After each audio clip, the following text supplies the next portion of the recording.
Namaskar and welcome to NFL Masala. I'm your co-host Sanant.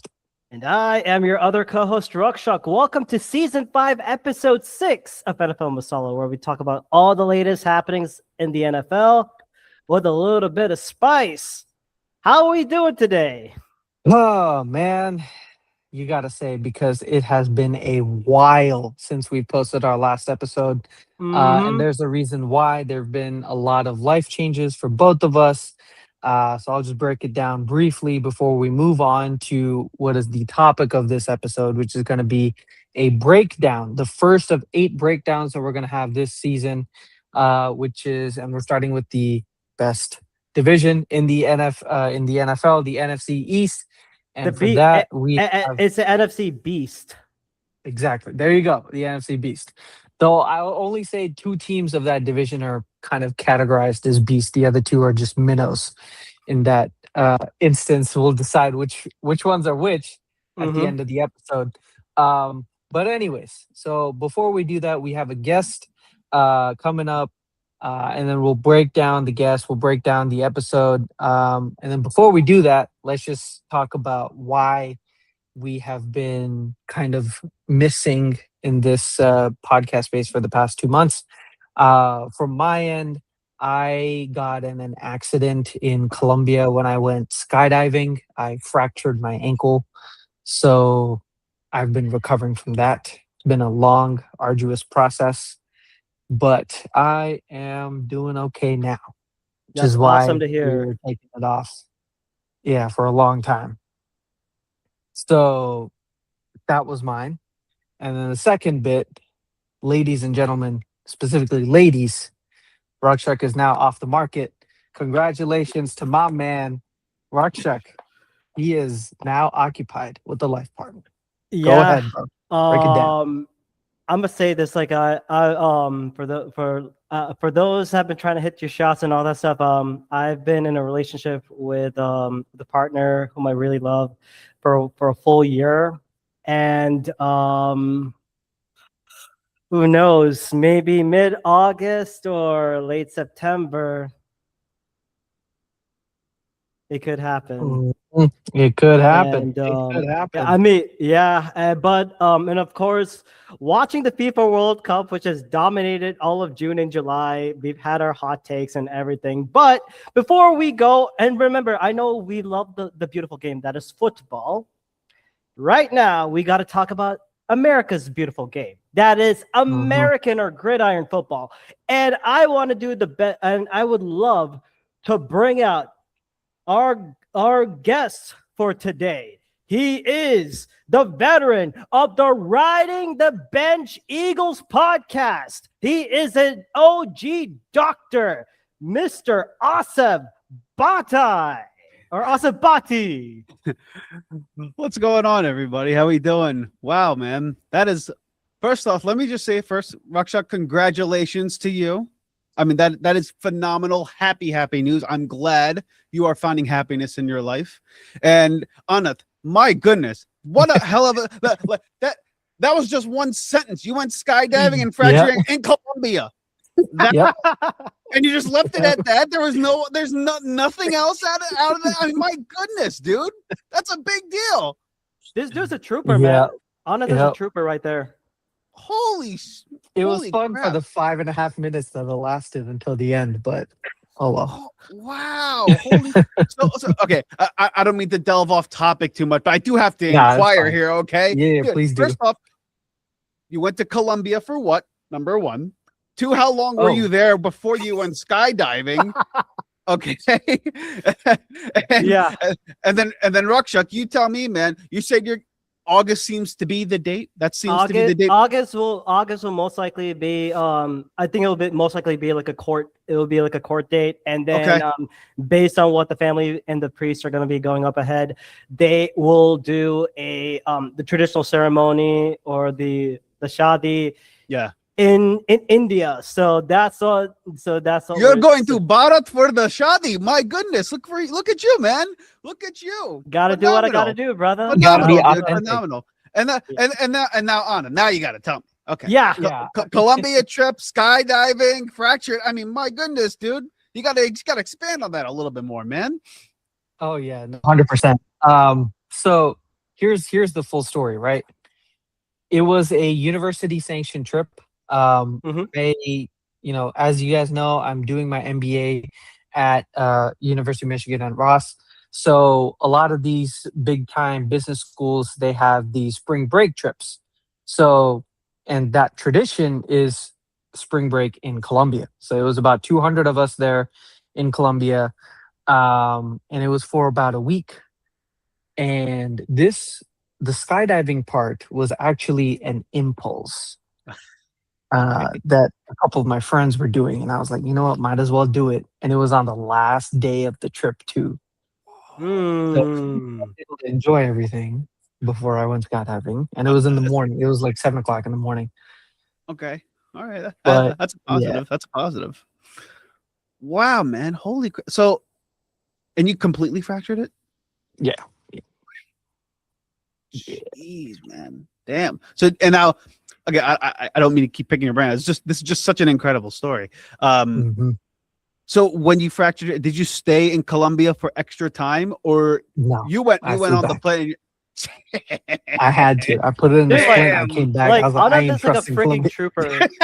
Anand is a trooper, man. Like he'll say like, no, screw this. I'm gonna go skydive. I don't care if I break my leg. I'm gonna fly back home, get surgery done, and I'm gonna do my thing. This dude is like a definition of a trooper, bro. Yeah, hell yeah, man. That's again, fracture ankle's a big deal. That's a big Yeah. surgery too, man. So how long ago did you go to Colombia and came back? March. Oh wow. Okay. Yeah. Yeah. So I mean that ironically enough, I know you had the fractured ankle. You got the shot. I actually also had to do surgery on my knee. I had to do a couple of surgeries on my knee Oh, around the shoot. same time. Yeah. So I've been MIA too, but like yours is much more severe than what mine is. I mean, my goodness, fractured ankle. Oh, You're man. like out of commission, like genuinely out of commission Mm. for some time. Holy Well, crap. if we're talking surgeries, I mean, I had my wisdom teeth pulled out in June. So, Okay. Yeah, right. Yeah. Alright. I'm okay, I'm joking. I'm cyborg now. joking. I'm You know, part but like, cyborg. yeah, enough of that. But yeah. Yeah. Anyways, Uh, alrighty. Let's move on, shall we, to the So- actual content of this episode. It's going to be the NFC East breakdown.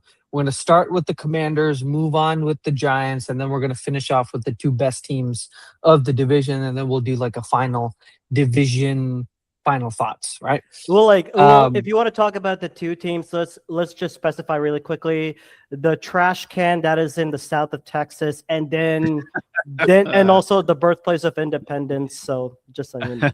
there it is. There it is. The trip has started. Alrighty. But before we get on with the breakdown of the NFC East, let us break some Hamakidar news. And since we've gone for basically the entire summer, we've had a lot of news to cover, but we're just going to keep it very brief. We're going to go over some of the biggest topics that has happened in the recent past couple of weeks, Mm-hmm. and then we'll move on. So first bit of news. Chris Olave is now signing a 4-year extension worth up to $132 million with the Saints after having a breakout season. He was great in fantasy for those of the fantasy players who were smart enough to pick him up. And I have a couple friends who did that, and they won their leagues because they picked up Chris Olave way in, like, the 12th round or something like that. They just won because he had a monster season. Who would have thought freaking Spencer Rattler, Tyler Shuck, and Chris Olave of the Saints Yeah. running a Kellen Moore offense can generate that much success? But here we go. We would know very well about Kellen Moore, but I think but then again, like without, I mean, all due respect to Alvin Kamara, Mhm. all due respect to Taysom Hill, who's now decided to call it quits. By the way, no, I think because he's not returning to New Orleans after 13 years, Right. But if you're isolating everything, like don't include the running backs, do not include Taysom Hill. I would say gadget player. Let's keep it like that. You need it. He's basically your number one weapon. You He have to is. secure him for the long term. You're basically technically building around Olave. So I think I like that direction. Saints actually did a good thing. I agree. This Saints offense is on the up and up. I mean, we're gonna talk about them when They we can do only the go NFC up. South They can only division. go up. Exactly. But yeah, Asif, what are your thoughts on this deal? I'm surprised they gave him that much money considering the injury history. You know, right? Like a lot of concussions, right? But Yeah. I mean, like just pure talent. He's a damn good receiver, man. Like he's really good. There are a lot of talks that when he was in the draft, Eagles wanted to, or a lot of fans wanted the Eagles to take him when he was a rookie in the draft. And honestly, like you said, you mentioned it before, the Saints have a low-key a pretty talented offense. I mean, like Olave's there, Juwan Johnson's pretty good at tight end. Tyler Shuck seems like he can operate the offense pretty well. Kellen Moore, we know. And then Alvin Kamara, excuse me.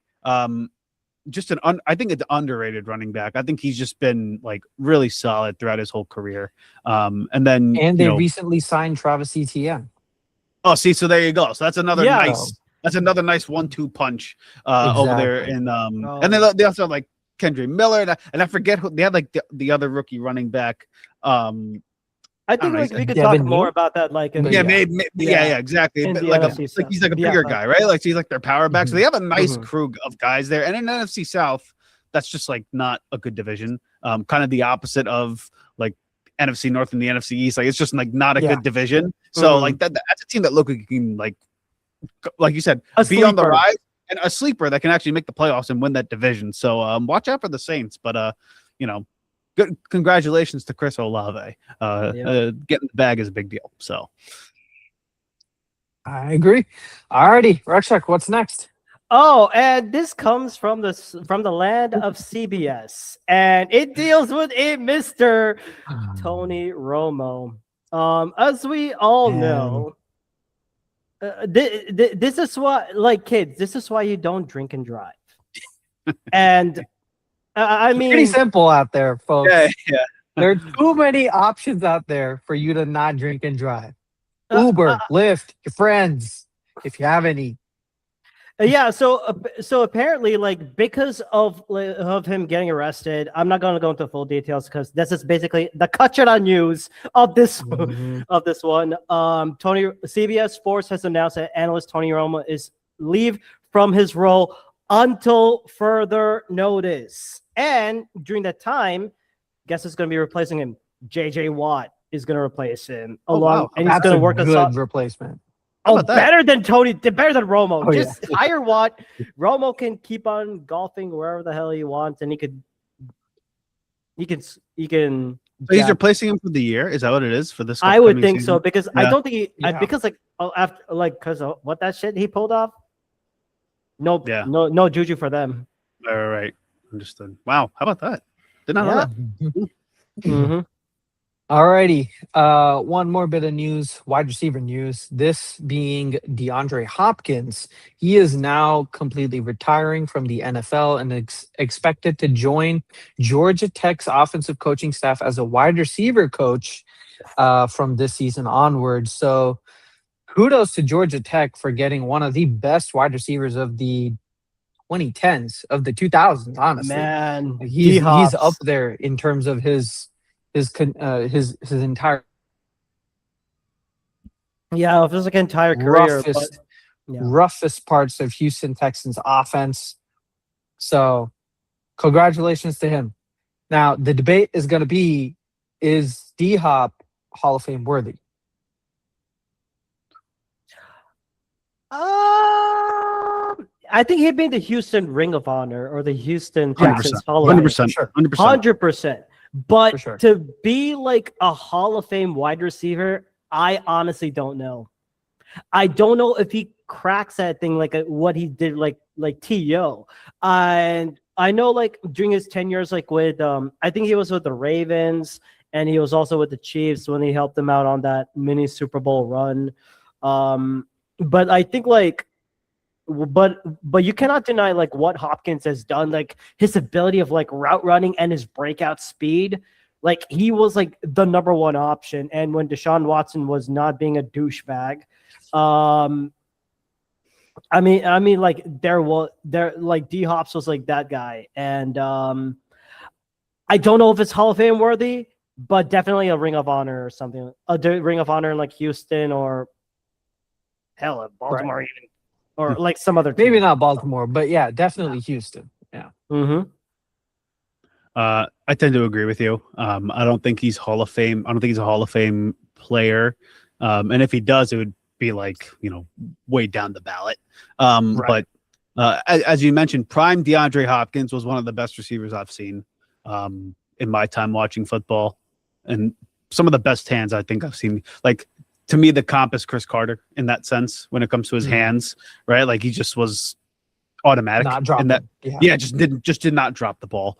Yeah. He was always just solid. And like you said, with that Texans offense, with like very poor quarterback play, like you just knew I throw it up to DeAndre Hopkins, more likely than not, I'm going to complete the pass. And his run with the Cardinals too.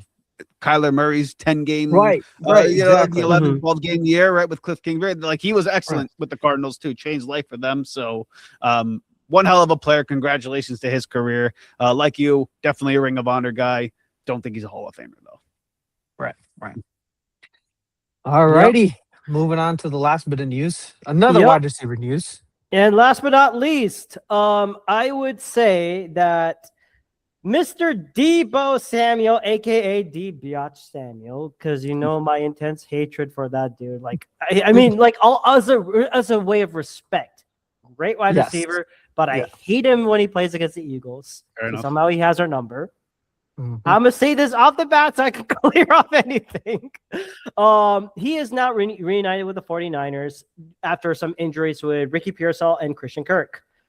And I think this was a no-brainer move, especially whatever the hell is happening with Brandon Ayuk. I think you bring back a veteran to the who knows, again, he knows the Kyle Shanahan offense inside and out. And Brock Purdy has his favorite target to throw to if George Kittle's not. I mean, because George Kittle is still recovering from an ACL tear. He's not going to return until like probably the late end of the season. And if they need to make a big run, not only you can rely on Mike Evans. By the way, folks, Mike Evans is now with the Niners. Newsflash. And of course, CMC. I'm still like run CMC being back there. And now you have Deebo Samuel playing that role. And I believe it's like for like a 1 year, $7 million. I don't know the full contract part of it, but you bring back someone, especially with whatever the hell's happening to Ayuk, you bring back Deebo. That's fine. Keep it as that. Yeah, I mean, there's a lot of stuff going on with the 49ers over there. So, Christian Kirk, Ricky Pearsall, Kyle Shanahan himself, Ayuk, that's a whole other thing. But yeah, Deebo is he's one hell of a football player, dude. A little bit older. So I don't know how much juice he actually has left in the tank. He might have a little bit of a resurgence with this offense. And with all the injuries, there's only so many footballs to go around. So like he's gonna see the football at some point, right? So having Mike Evans helps, and George Kittle being out, low-key might be a nice little early fantasy snag for Deebo Samuel as a nice little value pick. Probably trade him halfway through the year or something like that would be the strategy. But nonetheless, he's going to give you some valuable minutes and some valuable time out on the field. So kudos to the Niners. Good for them. I hope they kind of get whatever is going on over there fixed. That's some bad juju over there. Not going to lie. Oh, yeah. It's that electric substation near their practice facility causing so many injuries. Low-key, that might be something. It might be something. Yeah.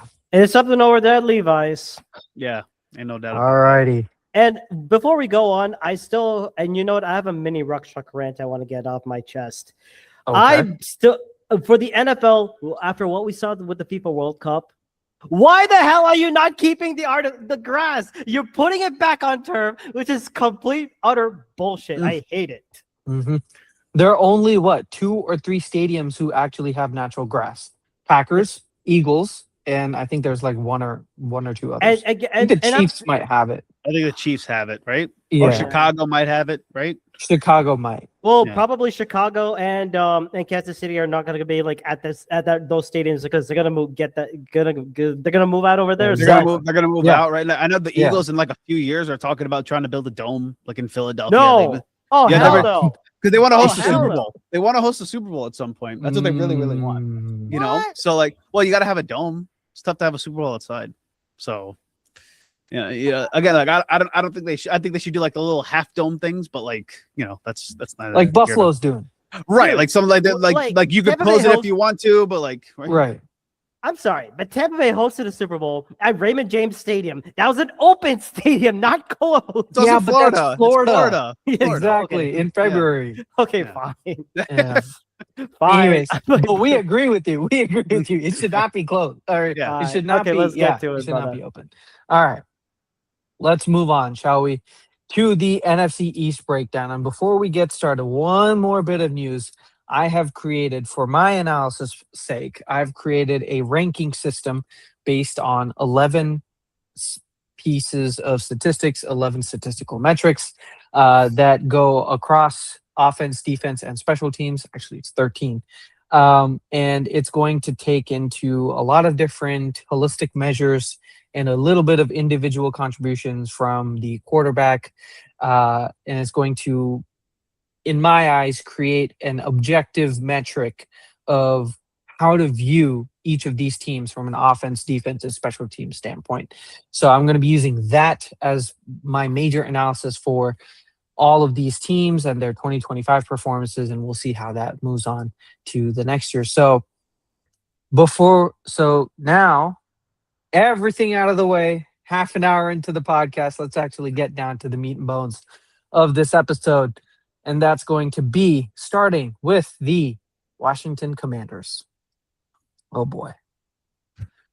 All the hype of that playoff run from 2024, all it took was one injury to Jaden Daniels to make it come crashing down. 3-2 start. I mean, 3-2 start, and then an 8-game losing streak brought them to 3-10. And from then on, they just couldn't, get into the playoffs. 5-12 record with a top 10 draft pick again. And when you actually look at the metrics, it's kind of obvious why. Even when they were in that 3-2 phase, they still had kind of a mediocre offense. And they ended up having the 27th ranked offense, which is not what you would want to hear as Commanders fans, however many are left in the league anyways. Apologies. But 27th in offense, but the worst part was their defense. Honestly, that was the subset of this team that really, it really what's the phrase? They dropped the ball. That they literally dropped the ball there. Yeah, exactly. There's only one way to put it. 30th ranked defense and then 27th ranked special teams. Not really that great, not really that, impressive, but not really that terrible. But it was really their defense that sucked. So, one thing that we're going to have to look into was why was it that they weren't able to generate as much pressure? Why weren't they able to generate as many turnovers? Well, when you look at that defensive depth, it really didn't have the legs for it. Bobby Wagner was like, 37 or whatever. He's an old veteran. He alone can't create enough disruption in the back end to even warrant a better defense, right? That D-line did not do their job. The back end did not do their job. Mike Sainristil was hit and miss as a corner. That secondary is leaking a lot of coverage. And surprisingly, under Dan Quinn's defensive schemes, they just didn't have enough players to actually field a quality defense. Something that could, kind of bring them into playoff shape. And it really showed. 30th ranked defense for obvious reasons. And when you take a look a little bit deeper into their rankings, they were only able to pressure 19.6% of the time, which is not really that high. And they also had one of the top 10 highest adjusted net yards per attempt. So that would basically mean the amount of passing yards that they allowed minus the amount of sacks and turnovers and other negative plays or averaged out across all pass attempts against them. And it's really high, 7.6 yards adjusted net yards per attempt. So that means on average, they were leaking out about 7.5 yards in the pass game, which is not functional. It is not sustainable for having a really good, or at least having a top 15 defense. They're rushing wise, they were also not that great. Just, kind of middle of the park, so to speak. So realistically speaking, this was a season to forget for the Commanders, and there's not much else to say, right? Too many injuries, lack of defensive depth. It just didn't fit the scheme of what Dan Quinn was trying to build there. They just didn't have enough bodies to sustain the attrition that they were facing. So that's why they couldn't get into the playoffs, and that was it for that year. We'll see what happens this year, but for that to happen, let's take a deep dive into what they actually did over the offseason.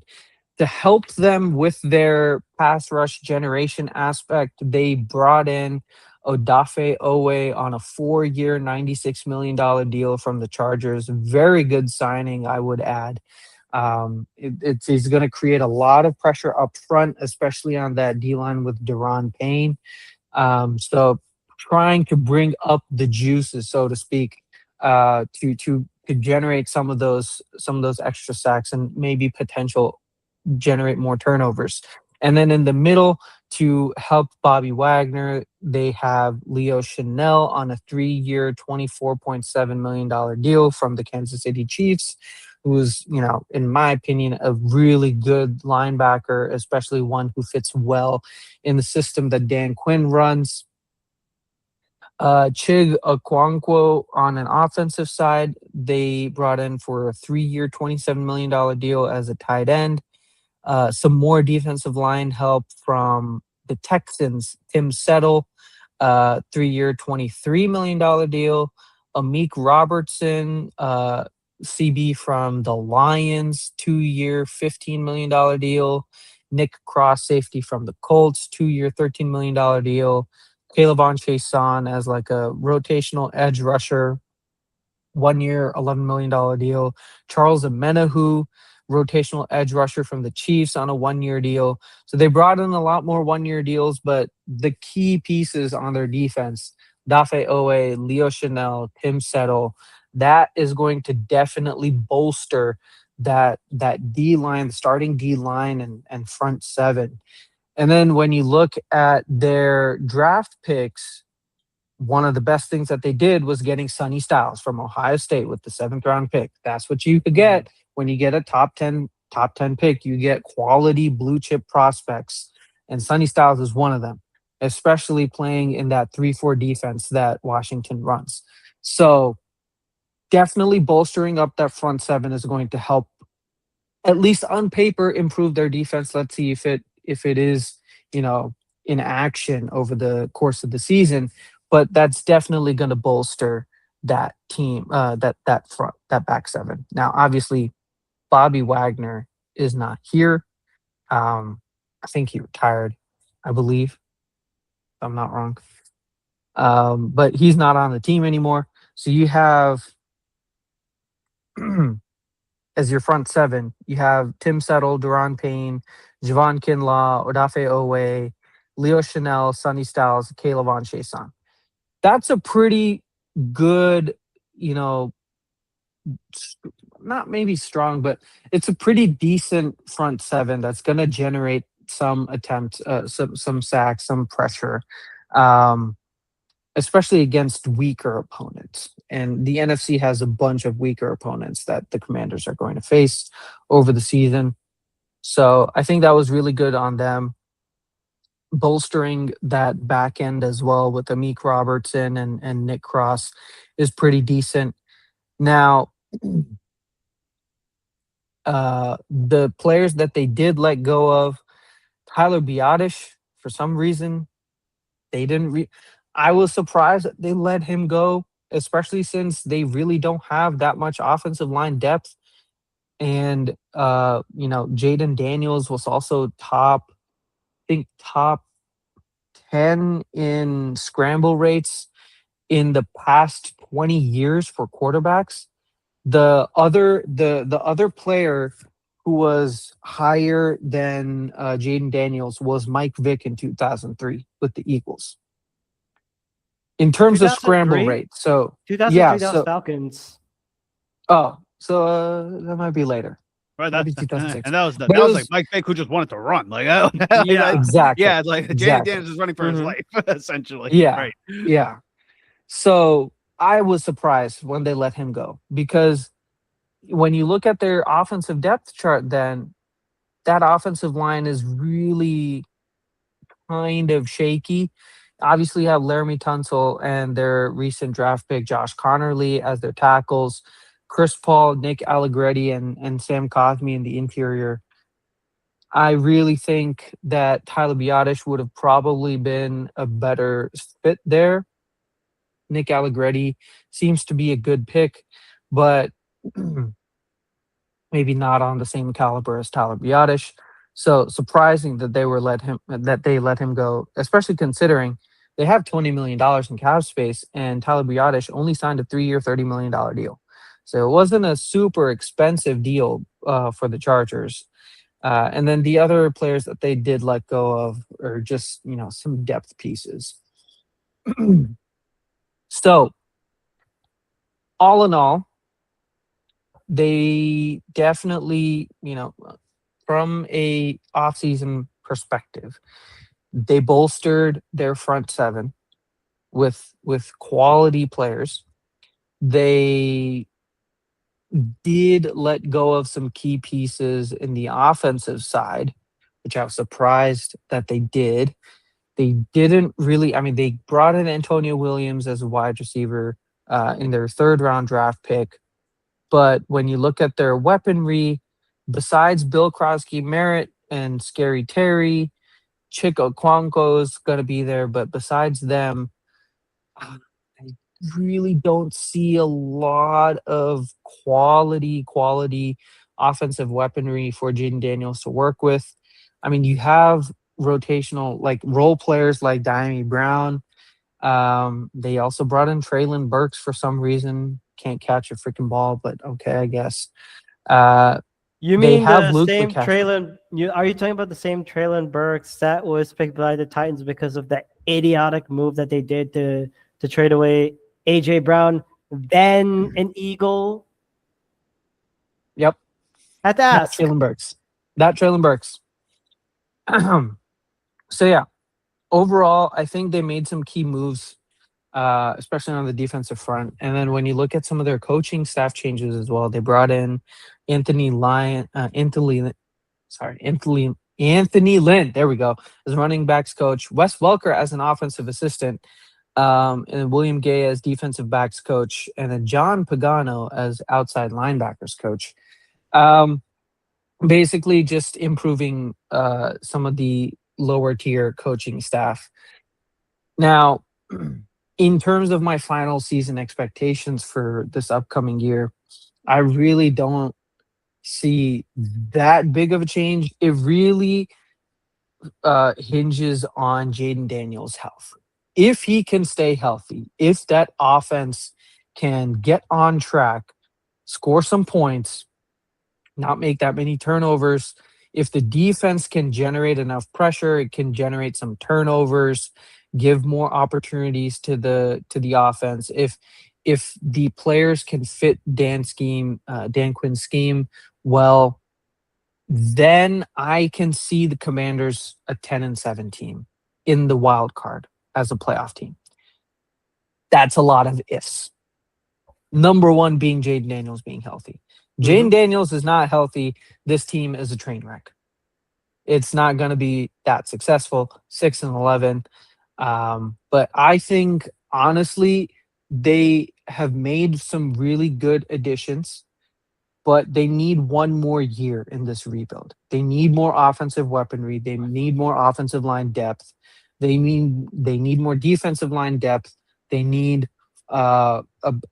some better playmakers in the secondary. think Mike Sainristil is a great nickel corner, but he's not going to be your number one outside shutdown corner, right? So they should definitely try and see if there's someone that they can get over there. And if they can make those changes over the upcoming season, 2027, I can see them as being a serious contender to make a deep playoff run. Jaden Daniels stays healthy and recovers and shows that promise that he had in the 2024 playoff season. Then I could see them becoming a really good team in the long run. But this year, I think it really hinges on Jaden Daniels. So that's my 2 cents for the Commanders. What do y'all think before we move on to the next team? First of all, Anantham, I want to say very great analysis as always. Bahut acha hai. I've been learning Duolingo. This is, by the way, this is not like an advertisement for that. But I want to say, like, definitely, if I want to, like, the biggest one word for the Washington Commanders season, if they're healthy. That's the one sentence. If they can remain healthy and if they can play consistent, then I think you can definitely see them make a run, a good run in the playoffs. I'm not sure. And they could also compete for the NFC East if they stay healthy. That's all. I hear a lot of ifs. Got to see it on the field. Exactly. Yeah, I think you guys really did a nice comprehensive summary of the Commanders and gave it all in a nutshell. Health is really their biggest thing. They also have a really tough schedule. I don't know if you guys had a chance, but like I just looked at it right now. Yeah, it's a tough schedule. Like they got the NFC East, number one. Then they have the NFC West. They play the Bengals. They play Houston. They play the Colts. I mean, they play Jacksonville, Minnesota. I mean, Atlanta's a good team. Like they have some really, really tough games here. Of defenses too. Of defenses and even some high-powered offenses too, right? And like, you talked about it. Like their pass defense was horrific. Like it was not good. You know, and like the offense had struggles, but ironically enough, they actually ran the ball well, which is a positive for them. But Bill Krosky merit. Right, and they also signed Rashad White this offseason too. So he's like another, like you said, another role player type of guy. But you're never in a position to run the ball when you're behind. You know what I'm saying? So like, it's tough to just be a dynamic offense, and without Jaden, like you said, it's a train wreck. And also, David Blow is their new offensive coordinator. Cliff Kingsbury's not there anymore. He went to the Rams as an assistant, I believe. So first time play caller. Yes, he has a backup quarterback history, and he was a player in the league. He had one game in the NFL that I saw, and I'm like, this guy might be the greatest quarterback I've ever seen. But I'm just being facetious. But like, you get my point. Like, it's a first time play caller in a whole new dynamic of a player with Jaden Daniels. So that's going to be a little bit of growing pains, and their schedule's tough. So, but like you said, if they're healthy, I think everyone here believes in Jaden Daniels, him getting the job done, because like he's a really, really good quarterback. Like, I hate to say it, Washington found a guy that's just like stellar. But like you said, health is the biggest thing. And you're kind of covered a lot of the signings on defense, which is really nice. I'm glad you gave Leo Chenal some love. Like he's a good player, right? Like he is a really good player. He's a good player. Yeah. Kayvon Chazon. Like they made some pretty good signings. And losing Bobby Wagner is tough, but like you said, he couldn't cover. So if they're healthy, they're going to be a problem in the NFC East. But that schedule is really, really tough. So tough sledding for them this year, in my opinion, as well. Oh, 100%. Could have said it better, you two. Couldn't have said it better. All righty. Rakshak, moving on to the Giants. No, correction. They are still the New Jersey Giants until they get a better stadium. I would say, I mean, it doesn't, that's for a different thing. That's for a different Rakshak rant. Although I do live in the state of New York, not in New York City, but that's another story. So, what do we know about the Giants? So it was a very interesting season when they had the likes of like they managed to get Abdul Carter, and Jackson Dart, and Cam Scatterbo and Darius Alexander, 4 guys Well, like I was hoping that the Eagles could have landed Darius Alexander, like on the D line. But you know what? The Giants showed a lot of promise with that young roster. Like, I mean, the young guys stepped up more than the veterans. That's all. But the issue is when you have a young roster, you tend to have this right momentum, and then you choke it all away. They finished 4-13, not with choking and injuries, unfortunately. Bottom of the NFC East. And don't forget, right in the middle of the season, when they were 2-8, Brian Daboll got fired. And then you had to have offensive coordinator Mike Kafka take over as interim head coach. He finished 2-5. And they actually tied the season record with squandering about or even more than five double-digit leads. Five different double-digit fourth quarter leads. Out of their 13 losses, 7 were decided by a single possession. I mean, if you want to talk about an example, the Mile High Meltdown. If you guys don't know, Giants had a 34-something lead over the Broncos, and the Broncos somehow came back to win it. And I think and also I would say the biggest thing concern week 10, Jackson Dart against the Bears knocked out via concussion when apparently I think he was knocked out under concussion protocol, and apparently which was a 24-20 loss. No, hint being the Giants had a lead, and they blew it.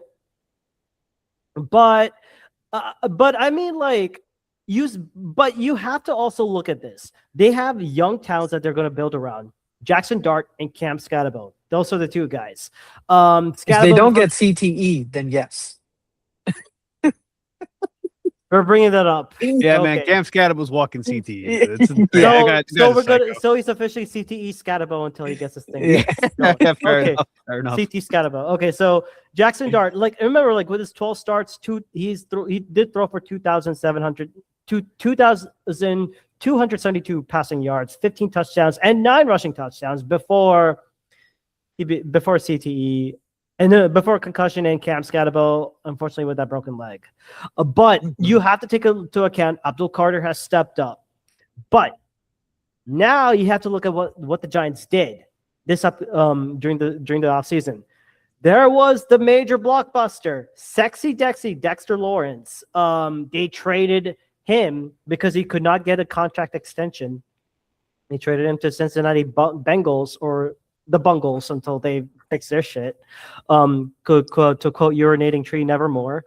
And the Giants received a 2026 first-round draft pick, and they focus on the one-monther that we believe in, build through the trenches. Exactly. That's what you have to do.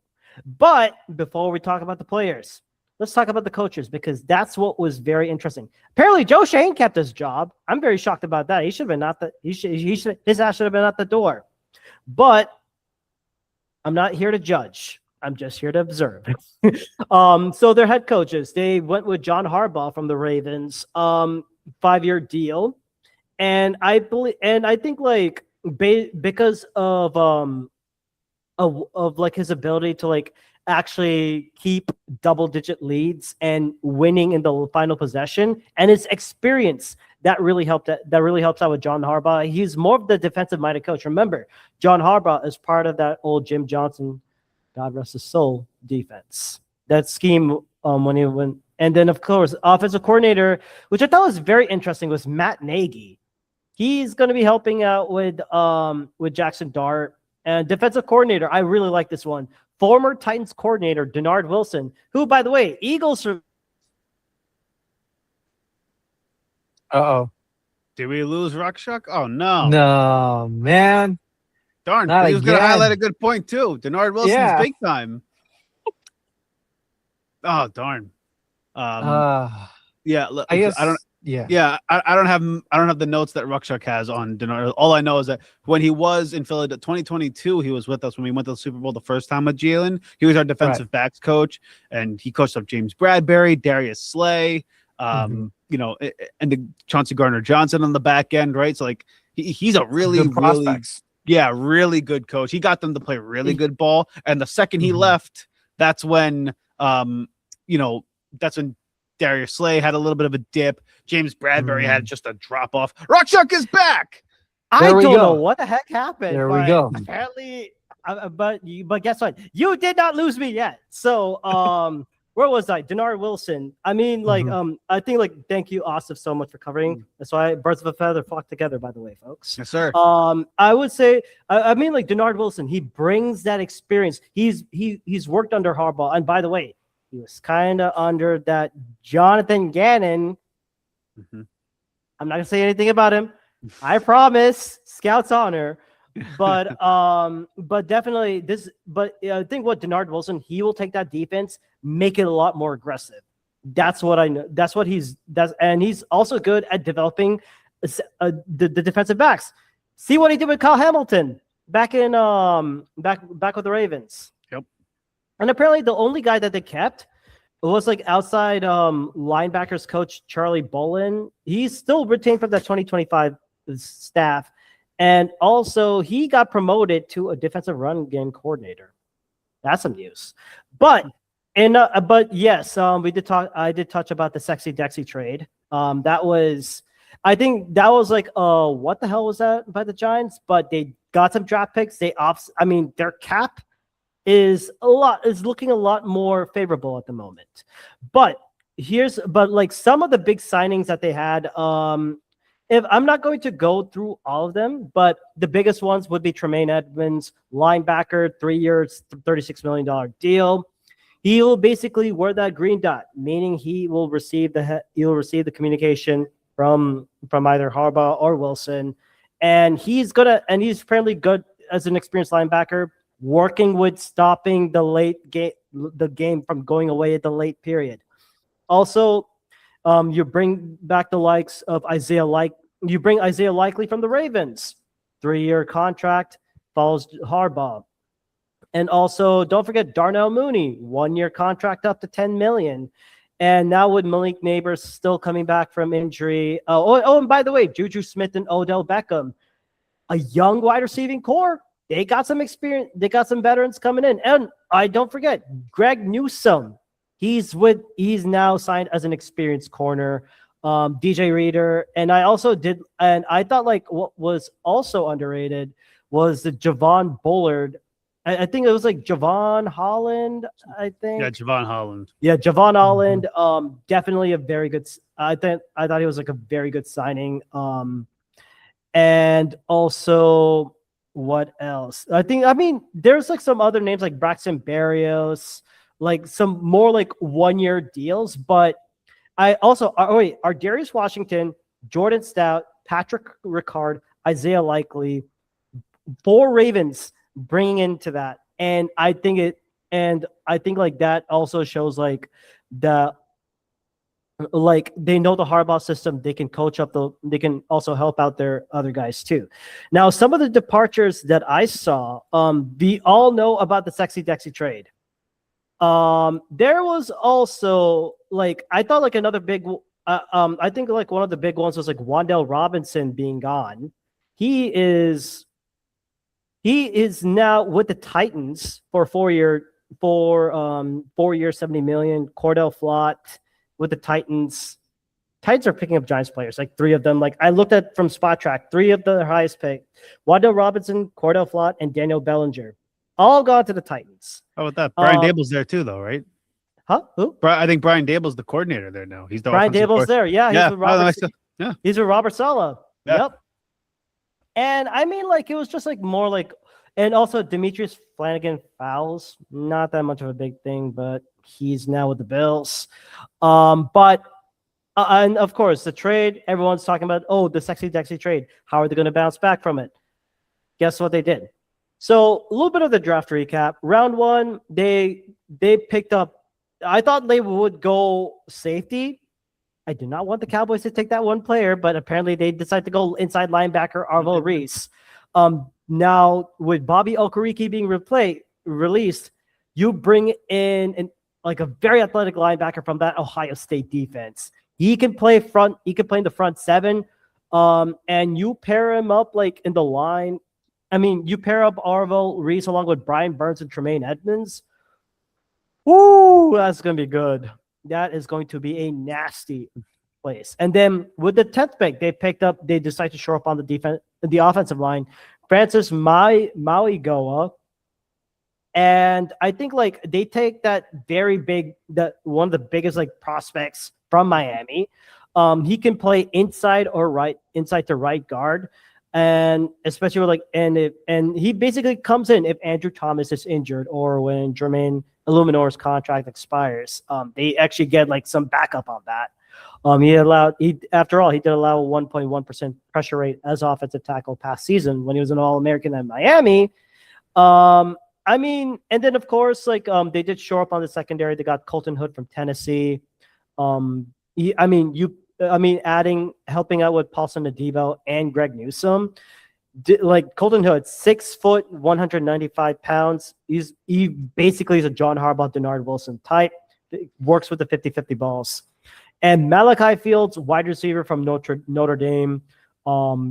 They did make a trade in the 3rd round for him. I thought that was very good. 6'4", 218 pounds. They needed a physical one. Now with Malik Nabels, Darius Slayton, Darnell Mooney, and you bring in Malachi Fields. Very, very good. And of course, they did Bobby.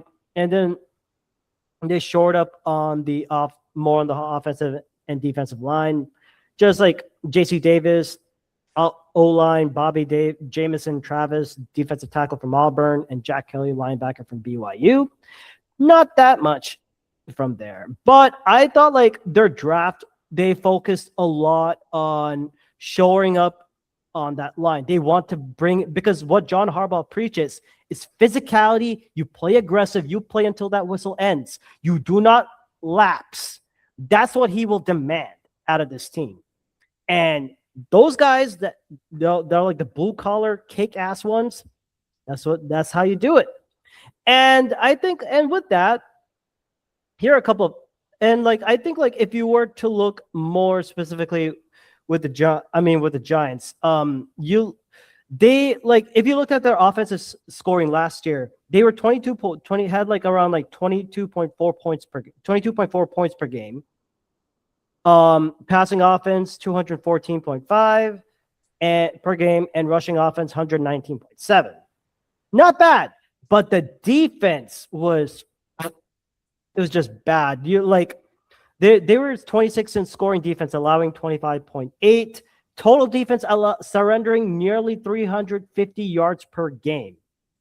And if you want to talk about like one of their worst ones, passing defense, 230.4 passing yards allowed. That's how bad it is. That's why they shored up on the corners, not only free agency, but also in the draft.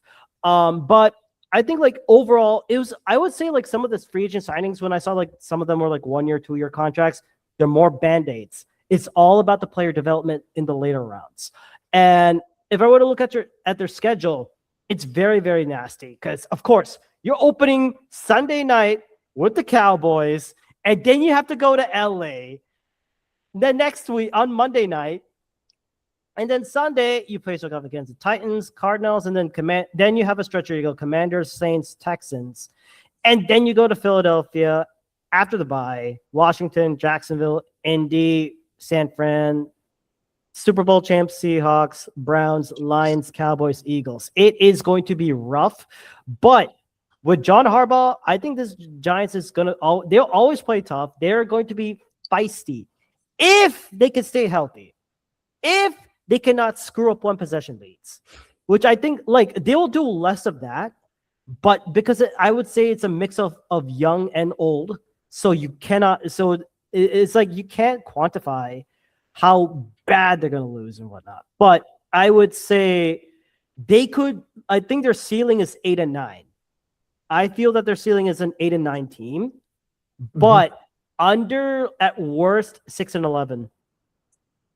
And I think like, and this has to be the year for Jackson Dart. Can he stay healthy? Can he take another step? Can he lead this offense? We know we've seen him do that, but can he finish the games? That is what I want to see. Yeah, that sounds about right. when it comes to the Giants, right? Like they were really, their record doesn't show how good of a team or how tough they were last season. They kicked our teeth in, us being the Eagles on that Thursday night game. So once Jackson Dart got put in the lineup, they became a much more physical team with Cam Scadaboo as well. And it just shows you how valuable a good coach is. John Harbaugh comes into the building. They put a quality staff together. They draft all the right things. Now, will it pan out for them to be like talented players? I don't know, but you have to like what they did. They go after, like you said, building through the trenches. I love their offensive tackle they drafted from Miami. I think the kid's a stud. Arvell Reese, talented. And I love the staff. I know you guys talked about the players already, but like I love the staff that he put together in New York. I love that he got Matt Nagy in, who, when he was a head coach, coached Mitch Trubisky, that 12-win Chicago team that lost to us in the double doink game. So, Matt Nagy was coaching a team that could have beat the Eagles in that playoff game, right? They missed the kick, right? So it's a quality not a quality head. He is quality head coach, but like quality coordinator, knows how to call an offense. And then they have an assistant, Greg Roman, was the offensive coordinator for the Ravens when Lamar Jackson won his first MVP. And if there's anything about Jackson Dart's game, if there's anyone it resembles in the NFL, the closest guy you could probably look at is Lamar Jackson in terms of his ability to like run it, be an explosive runner and like an adequate passer, right? So could he help him take that next step, right? Like not that like I know, because I know Lamar is actually underrated as a passer in my opinion, but Jackson Dart, that's one of the knocks on him. Like he's got wheels, but like can he throw the ball consistently, right? Like that's the only reason I made that comp. But you got all the right coaching staff to kind of put that together and make sure he can take that next step. Like you said, Neighbors is there, Mooney is there, Malachi Fields is there. I mean, they got some talent on that offensive side of the ball. And then on defense, you mentioned Denard Wilson. The guy that I want to mention is Addison Lynch. He's their defensive backs coach. He was the defensive backs coach from the Denver Broncos last season. So a lot of pedigree in that defensive back room. Like it was something that they really, really wanted to build up. And it's a young core there. Like you said, you mentioned Javon Holland, Paulson Adebo is there. Greg Newsom's there. So they got some guys who have some pedigree over there. And Drew Phillips also is over there, another young player.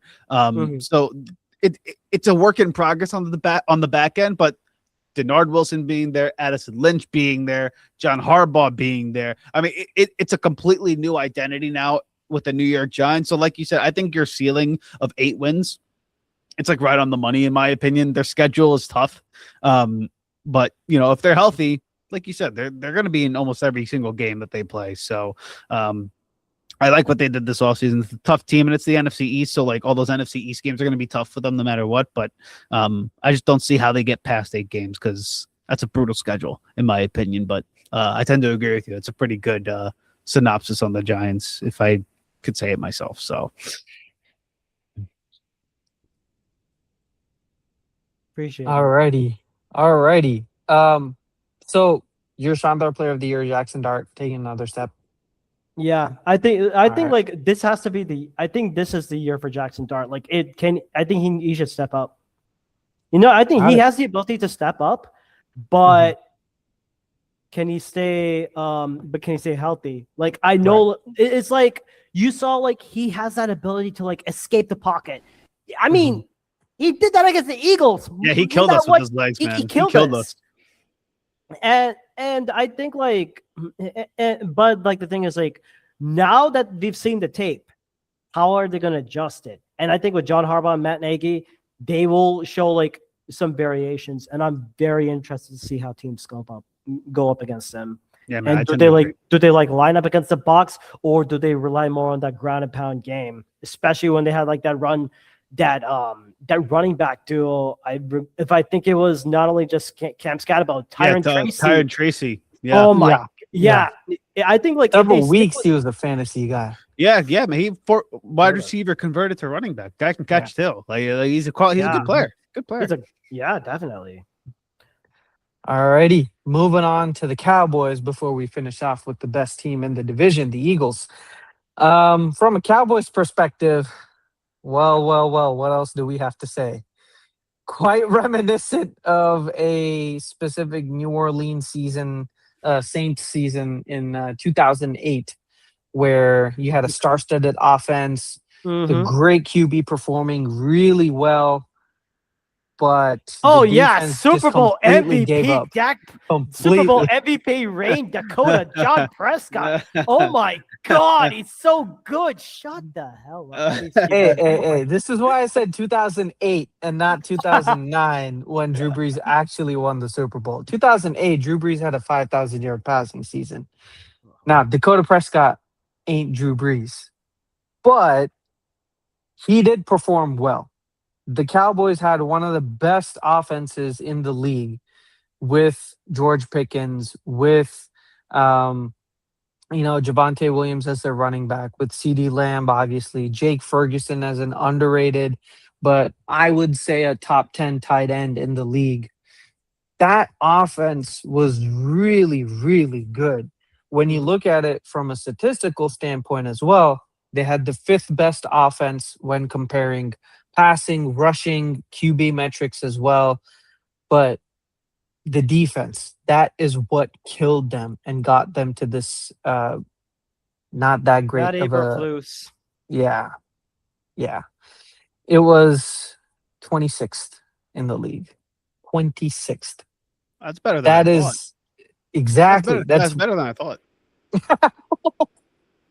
Wait, what did you wait. think it was? Yeah, I thought they were like 30th, man. I'm not gonna lie. I thought they were Okay, bad. okay. Yeah, I thought they were In- bad. That's They were no, like it was garbage. I mean, I thought like the North Korean football team. If North Korea had an American football team, they would do so much. Their defense would be much better. oh jeez. So in some respects, they were absolutely atrocious, right? Points per game, they were dead last. Adjusted net yards per attempt, they were second to last. Sacks, they were slightly higher. They were tied for 22nd. So that's why it kind of brings up the rankings a little bit. Pressure rate, they generated a little bit more pressure. I mean, 30% pressure rate is actually not that bad considering they did lose Micah Parsons in that Mhm. trade. They brought in Rashawn Gary during that trade, Quinnen Williams. So considering the fact that they lost a significant engine of like trading a V8 to an inline 2 or inline 4 is what they did. Like that is the best analogy that you can have that is not sports related. But they did give up like an S tier player for a couple of B tier players. Rashawn Gary being one of them. I had huge hopes that he was going to become one of the best pass rushers because he had some of those traits. He had power, he had bend around the edge, Mhm. but he just wasn't consistent enough in his successes. He was able to generate pressure, but he couldn't clean up and convert them into sacks. He was not that great at run stopping until his last season, actually, in Green Bay. So, you know, with barely topping 30% pressure rate, only 35 sacks on the season, and third lowest in terms of turnovers generated. Now, turnovers on a year to year can actually be a completely inconsistent metric. It's not that great of a metric to define defenses, but when you bring it in with all of these other, standpoints where they're not generating enough sacks, not enough pressure, it really just goes to show it's a symptom of the problem. Right? It's another depiction of the problem. When you're only generating 12 turnovers on the entire season, your offense has to consistently play catch up. And we Mhm. saw that in the Packers game, right? That tie that got them the 7-9-1 was because of the defense consistently letting up and giving chances to the Packers, right? The offense was killing it. That was the best that was the worst that the Packers defense had looked on the season until then, and that was with Michael Parsons as well. So like at that point, I was and a lot of Packers fans were thinking that this defense was a top 10 defense, but the Cowboys offense really showed up. And that's what happens when you have a star-studded offense, right? When you have key playmakers, who can get open regardless of the defensive schemes that you have in front of you. When you have a quarterback who doesn't really make a lot of mistakes and is very safe, but also accurate down the field, is willing to push down the field and take some chances in the red zone, score touchdowns when he needs to. And when you have a decent running back lineup and then a really solid offensive line, that's the hallmark of a great offense. It's just that their defense could not keep up, right? So that's why they were 7-9-1. They had a very, very lackluster season based on their expectations. I would say their head coach actually did an admirable job. Brian Schottenheimer, given the way that the Cowboys mangled the Micah Parsons trade, they mangled a lot of these other issues surrounding the defense. I think with the players that he was given, he did the best job, right? I think like a lot of people were kind of writing him off as like, oh, Brian Schottenheimer, what's he going to do? He doesn't really have that great of coaching experience. They should have gone for, they should have spent the money for someone like, oh my God, who's the Bears head coach? Brent Johnson. Yeah, Brent Johnson. So they should have gotten him. They should have spent the money to get him. That would have like completely changed it. But Brian Schottenheimer has been good. Now, let's see what they're going to do for the next year, right? Over the offseason, they made some more changes. They signed MVS to a 1-year deal. So a lot of one-year contracts in terms of free agent signings, but they did re-sign Javonte Williams, which I think was a really good signing from them, keeping that running back engine going. He's just 26 years old, so this contract of 3 years, $24 million is really not that much for them in the long run. They did acquire Rashawn Gary, and then they acquired D. Winters. They had Kenny Clark already from the previous Micah Parsons trade. So they did make some moves in the offseason, but they did lose out on Miles Sanders. They did lose out on an electric Jalen Tolbert, who gave them a couple of plays here and there on the offensive side. They let go of some key defensive depth as well in Jadeveon Clowney, Dante Fowler, Odigizua, who I think was their draft pick as well, if I'm not wrong. Yeah, it was it was part of the original Dallas line, along with like Tank Lawrence, Micah Parsons, Osa Odigizua. I mean, like, and I don't know who else, but I don't give a shit. But but I think like him being out, it's like you are revamping, or it's like you are revamping the entire line that you had built around with Micah Parsons, and now you're doing something else. I mean, it's very interesting to see how they play it out. Right. But the thing is, they did lose out on a lot of depth, right? Peyton Turner, Solomon Thomas, Kenneth Murray, Jack Sanborn, who went to the Bears. You had some retired players as well. Donovan Wilson, who's up in the air currently. I'm just here for any safety at the moment, but go ahead. Yeah. But yeah, so a lot of defensive depth that I think if they could have retained them for at least on cheap 1-year contracts, especially someone like Jadeveon Clowney, that's not going to be very expensive. Maybe Peyton Turner, maybe Dante Fowler probably would have been a good rotational edge rusher for them, because when you look at besides the front four with Quinnen Williams, Otito Ogbania, and Kenny Clark, their pass rush is still lacking, right?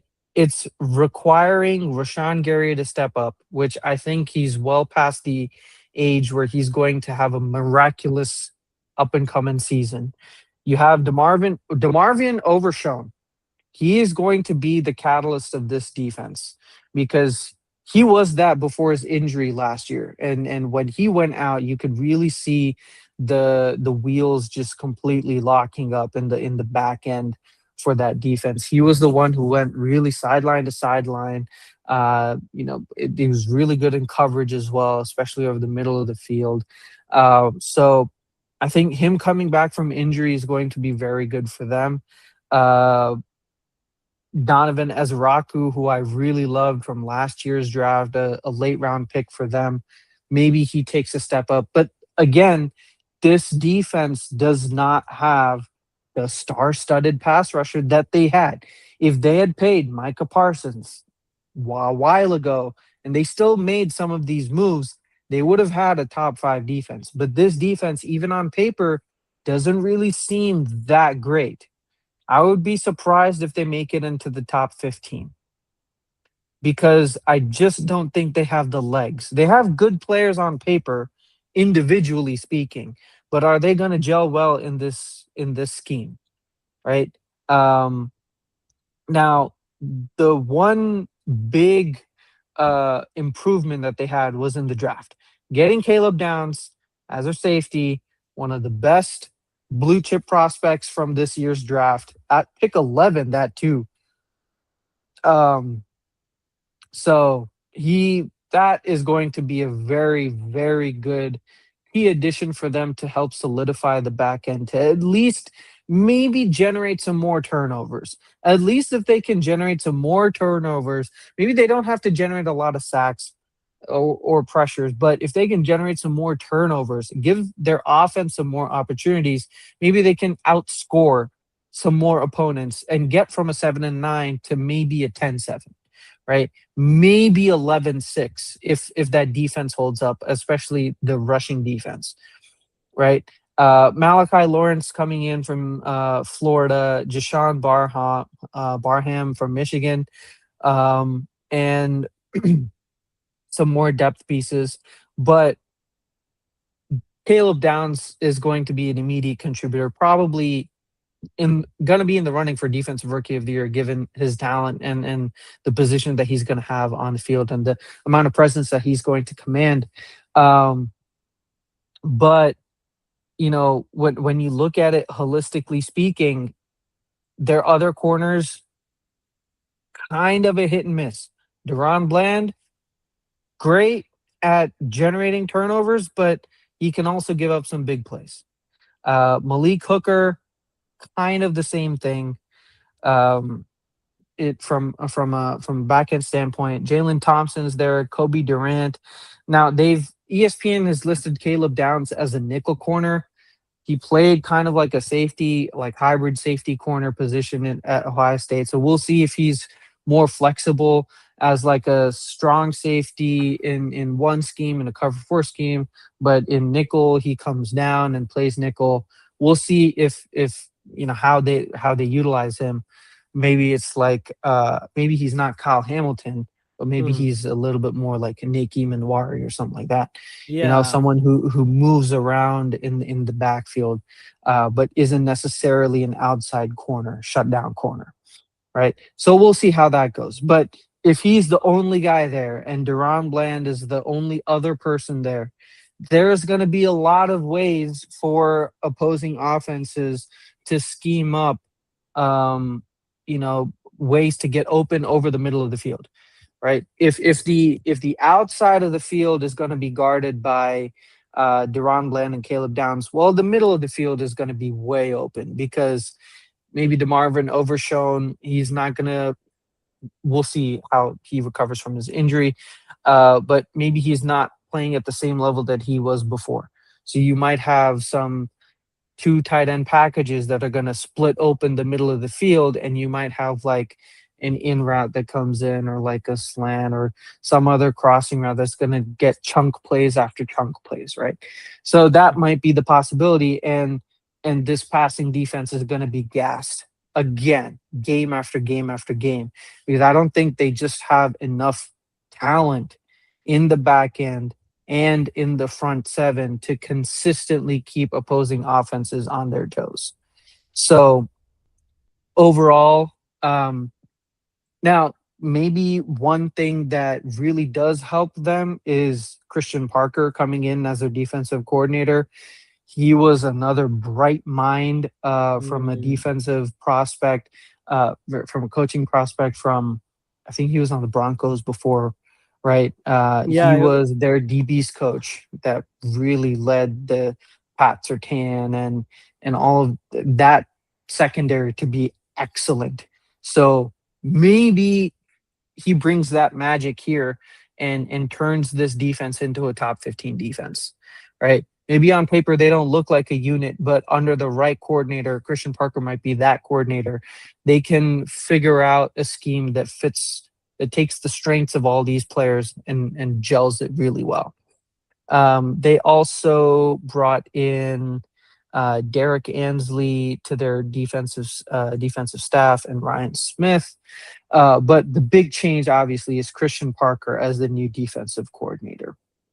So, if from my holistically speaking, if this defense can take that next step, if this defense can generate a bit more turnovers, a few more sacks, a few more pressures, can limit the amount of chunk plays that they give up. If DeMarvin Overshown gets back to his playing level that he was before, Caleb Downs can make some key big plays, maybe 2 plays a game. I think this defense can get to the top 15. Then this team is probably going to be 11-6, maybe 12-5. And this offense is going to be another top 5 offense. I don't really see them slowing down because they didn't have any major injuries. They didn't have any major departures. It's going to continue. So I could see them being a divisional round, playoff contender. Maybe not deep into the playoffs because I don't think they have a defense to go up against a Seahawks, a Rams, Eagles defense, right? Deep into the playoffs in the championship round. I don't think they're right there. I think this defense has a long way to go to even compete with the top 3 or 4 teams in the NFC. But I think they can make a pretty sizable playoff run again if this defense is good. If it's terrible, again, I don't see this team getting into the playoffs. And my Shandar Player of the Year is going to be Caleb Downs. But yeah, that's it from my end.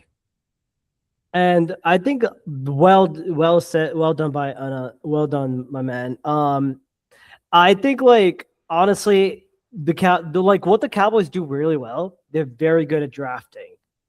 But to finish out games, and I mean, it's just like as Stephen A. Smith would say, just wait. When all that hope happens, what can go wrong will go wrong. They are an accident waiting to happen. And I mean, and again, Brian Schottenheimer can do this. I think Christian Parker will do a decent job. Maybe in his first year, it's going to take a little bit of pain at the moment. I don't know what the phrase is. It'll take a little bit of early pains. Mm-hmm. Yeah. I think that's what it is. But knowing how he's developed that secondary, he helped Quinyon Mitchell, Cooper DeJean, Darius Slay, and even he helped the exciting Mike Whites do so well, and CJ Gardner-Johnson. I have a soft spot for Chauncey, but he was part of that. He was the brains behind Quinyon Mitchell getting top 100 back to back, and Quinyon Mitchell could have won Defensive Rookie of the Year had he actually started catching the ball, more like interceptions in the regular season. But I think this shows that all I can say is for sure the secondary of the Cowboys is going to take a better step than last year. But again, we have to figure out is he going to use some version of the Vic Fangio scheme? I don't know, because Fangio is very, very selective on what he does with his play with his play skills. And with his abilities. But I know that this Cowboys defense is going to be a little bit better. I mean, it'll do enough, but to win games when you need it the most, not 100% sure. But But again, good record for the Cowboys. They're gonna choke in the second round as always, and they're gonna overhype the. Pardon my French. They're gonna overhype the fucking shit out of this team, and it's going to annoy us half to death. So there you go. Well, I tend to agree with you on the Cowboys. I do think they're a little overhyped, but I'm gonna play a little bit role of devil's advocate, just because in respect to Abhishek, I know he's not here. He's the Cowboys resident for the NFL Masala podcast, so I'm gonna try to represent as him for just a moment, at least for the defensive side of the ball. The offensive side of the ball, I actually I tend to disagree with you. I think they're gonna come back to earth just a little bit. Just a little bit, just because everybody had a career year. Javonte had a career year. George Pickens had a career year. Like the offensive line had career year. Like Dak, like a lightning in a bottle. Right. Yeah. Like could they have career years again? Maybe. I think it's just like very, very tough to replicate something like that. But it doesn't mean they're going to fall off a cliff, right? Like the offense is elite for a reason. They got too much talent. For the defensive side of the ball, I would say after they traded Micah, yeah, they got a lot of B+ players or B players that you would say, but they filled a lot of holes on the defense. Like if you think of it like this, like essentially the summation of the Micah Parsons trade, you got rid of Micah and you got Kenny Clark, Rashawn Gary, Quinnen Williams, and I guess essentially you kind of filled out the defensive line essentially, right? Like, so you got a 3-for-1 deal there. And those are quality players. It's not like they're bad players, right? And they had to stop the run. Like they were getting ran all over. So like they were like, you know what, let's just focus on stopping the run and get some interior pressure. And I will say NFL defenses who have gone on deep playoff runs all have had internal pressure. Like, think about the great Patriots teams. Yes, they had Brady and Belichick, but on defense, they always had Vince Wilfork. They had Richard Seymour, William McGinn, all guys in the middle of the field. Junior Seau, Mike Vrabel, Teddy Bruschi, right? The Chiefs, Chris Jones leading the charge down the middle. Nick Bolton, middle linebacker. Leo Chenal, I know he's an outside guy, Leo Chenal, but a guy who played on the played in the interior, inside, right? outside, yeah. Right. You could even look at what the Seattle Seahawks did just this past season. They're in Leonard Williams, internal defensive pressure, linebacker play, exceptional. Philadelphia the year before, Jalen Carter, Ojomo, Davis, Zach Bond, Kobe Dean, like safety play, Carter Johnson, Reed Blaine, all in the middle of the field, right? So I think the Cowboys looked at it and they said, we have a Ferrari at Micah on the outside, but in big games, like, yeah, he's disruptive, but like it's easy to mitigate away from Micah by just running to the opposite side when there's nobody as good as Micah on the opposite side of the defensive line, right? So you could almost take him out of a game in the sense of either running it at him or just kind of going away from him, right? So it's tough to do that when you got like Quinnen Williams, Kenny Clark, Rashawn Gray in the middle of your defense. And I know they signed another guy from the Tennessee Titans. I think his name's John Bullard, is who they brought in. So like he's another veteran guy who like can play. And Zaraki, like you said, a talented guy. So I think in the grand scheme of things, they made a lot of they patched a lot of holes on the defensive line on the ball by getting rid of Micah, even though I too tend to agree that Micah's excellent. Right. Christian Parker coming in, bringing in Vic Fangio's scheme, changes the dynamics a little bit, going from a 4-3. Now they're going to run a 3-4. So linebacker play is going to be better. You would hope the defensive back play is better. So there's a lot of things I would say for the Cowboys. Again, devil's advocate, that you can look up and say, hey, it's not going to be all that bad from the year prior. And like I said, on the offensive side of the ball, I think the internal of their offensive line is really good. I think they can run the ball really well. Will George Pickens be a psycho? I don't know. Or if he decides to hold out because he wants more money. Right. So like they tagged him, right? I think they tagged him. So there's another thing with the contract year. And then CeeDee Lamb I've listened to other Cowboys channels. They're talking about potentially trading him in a couple of years. So like that certainly talks going on, right, in Dallas. Yeah, because he's older, drop problem. George Pickens is ascending. Yeah, I mean, it's like, you know what I mean? Like, I think maybe in a couple of years, if George Pickens really becomes that number one, right, and CeeDee Lamb continues to take regressive hits, maybe. but like CeeDee It's tough for Lamb, me to imagine too, but right? He's he's currently too on the talented. level. Yeah, he's too talented in my opinion, but he's on the opposite side of 30 now, right? Like, that's the other thing that we have to consider too. And he's playing in the slot, going across like big defenders, middle of the field. Like, it's a physical position to play in the slot, and he has a drop problem already, and he's a lot of money. He costs a lot of money to have that kind of guy on the field, right? He's only 27 though. I'm saying in a couple of years. Oh, like, he's in a going, couple of like, years. Yeah, Okay, in a couple years. Like down that time, he's gonna be a little 20, older, 30. right? Yeah, like he's gonna cost a lot of money down the road. So like there's talks about potentially what you're gonna do with that, right? Okay. So in that sense, and then with Dak Prescott, that guy, as talented as he is in the regular season, Ruckchuck, you said it best. He just is not the guy in the playoffs. He has a hard time keeping a ring on his finger on the field and off the field as well. The guy cannot keep a ring on his hand. If you guys know the story about his the issues with like he was gonna get married and then like they called off the wedding for the prenup and stuff. That was my joke. Oh that was that's my joke. I didn't hear that. Look up the Dak Prescott wedding story. It's hysterical. I feel bad for him because like he did the right thing. Like the lady wouldn't sign a prenup with him, and I think he called off the wedding. But again, another piece of evidence to show Dak Prescott is not able to attain a ring in any capacity. In any capacity, that guy can't do it. So there you go, Dallas fans. He's a good quarterback. I'll give it to you. He just is not that guy in the playoffs. And quite frankly, I don't even know if it's totally his fault. But, the last time I saw him in the playoffs was with the Packers, and he got his teeth kicked in. I think now that I think about it, like seeing now that I see like with all the ringless things like that, now I see why LeBron James made the move to go to Philadelphia. Look at that! I do get that. I'm a Mavericks fan. I'll as I said before, I support all Texas teams except for the Cowboys. I'm an Eagles fan and everything else from that. Long story, but I think But I mean ring jokes. Bravo, sir. Thanks, man. Bravo. Thanks, man. Yeah, no, but it's a unique story. But again, like, can they replicate the career years on the offensive side of the ball? I don't know. They have the talent to do it.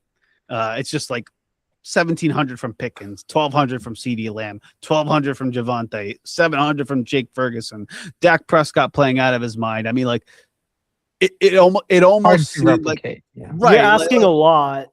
I think so.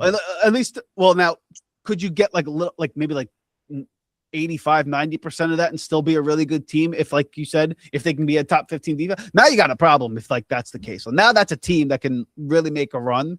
But I think it's just like you said, there's too much of a gap on the defensive side of the ball.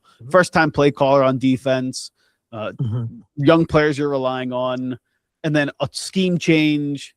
Right. Yeah, it's just moving to a 3-4, I think, is actually kind of a detriment to the team that they've actually built, right? Because when you look at their linebacking core, Rashawn Gary is an outside linebacker, but when he was in a 3-4 scheme in Joe Barry's scheme, he still wasn't able to generate a lot of sacks from an outside position, right? When he was on the line, he wasn't able to generate that much pressure. He was only able to generate a lot of pressure and consistently get some sacks when Michael Parsons was on the field. But that makes sense because when Michael Parsons is on the field, anybody can get sacks. Anybody else on the defensive line playing on the opposite side can get sacks. And now the other thing with Michael Parsons, when you actually look at some of the snaps that he had under, oh my God, who was our defensive coordinator for the Packers? Yeah, that I completely. Heffley. Yeah, Jeff Heffley. Yeah, Jeff Heffley. Yeah. So under Heffley, he utilized Michael Parsons in a lot of different positions on the D line, right? He wasn't just a wide nine guy. Yeah. He played inside. He played across linemen, offensive, like the interior linemen. He played on both left and right side, right? So he used to play in stunt positions as well. So the Michael Parsons thing, like it gives you more creativity, right? It gives you more flexibility. So there was that too. But even then, Rashawn Gary was not as consistent of a pass rusher as we wanted him to be. And now he's going to have to become their best pass rusher, right? So that's going to be the big thing. I just don't think that they really have that, because besides him and besides Donovan Ezeraku, Quinnen Williams, like this, honestly, the Philadelphia Eagles of 23 or 24 seemed like this is the light version of those Eagles. Right. When that's my next point. Yeah. Because like you mentioned, like the edge play, like they don't have like that premier edge guy, but like neither did the Philadelphia Eagles the year they won the Super Bowl, right? Like Josh Sweat was their best edge guy, and he only had like 8.5 sacks, right? Like like you need guys who could play the run and can like be effective rushing the passer. Now, I guess the question for you is that can Rashawn Gary be effective in this scheme? That's the biggest question. If he's not effective in this scheme, then like they're kind of shit out of luck, because like you definitely need a guy on the edges who can like play the run, but also at least rush the passer, and then your interior guys can kind of finish the job. Because they have the interior guys. I think like those guys up front are actually like I think Ezeraku can play. I think Quinnen Williams is elite. I think Kenny Clark is good. I think they got some guys there who could play. It's just like, like you said, can Rashawn Gary get the job done and finish the deal? Can Bullard be another rotational guy to help bring fresh legs? And can Overshawn step up? Right? Could Caleb Downs be that guy to kind of create havoc on the back end? We don't know those questions. We don't know those answers, I should say. So they're valid to ask that. And like, that's probably why I tend to agree with you. I don't anticipate them being more than like the 20th ranked defense at their best. You know, I just don't see them going past that. But if they somehow finish top 15 and their offense is relatively close to what they were last season, they can make a run. Yeah, they can. That's a team that can make a run, because that's a talented team. Absolutely. All righty, moving on to the reason why Asif is here. Talking about them Eagles. Last but definitely not least, them Eagles. Take it away, Asif. Let's get started with what happened in 2025. It was a long year. Long year. I think it was a lot. Yeah, shit happened, right? All right, so I know we like to blame like Kevin Patullo, and we blame AJ Brown, and we blame a lot of like scapegoat guys in Philly. I don't like doing that myself. I think there's always more things that kind of go into having a debacle of a season like that, at least for the expectations we had. We won the Super Bowl the year prior, so there's a quote out there by Boomer Esiason I watched on a podcast one time, and one of the things he said was that it's tough to play in like a shitty situation, but like it's really tough to play with success and learn how to maintain success. Like learning how to play football with the success level high is a really tough thing. And when everybody came off a Super Bowl year and we were like dominant in that playoff run and dominant for a majority of the year, you know, everyone's feeling themselves a little bit, right? So I thought like coming into the year, we were feeling ourselves a little bit. And then obviously, like, I didn't think Kevin Patullo was the best. I didn't think he was awful, but I certainly don't think he helped the cause by any means.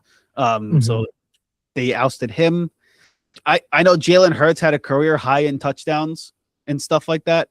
I didn't think he played that well. I know PFF says he was the 10th best quarterback based on numbers, you know, but like, I don't think he played that well last year. I actually advocated like they needed to bench him for like a game or two, because like I did not think he played well. I think they needed to send a message, in my opinion. That's just me.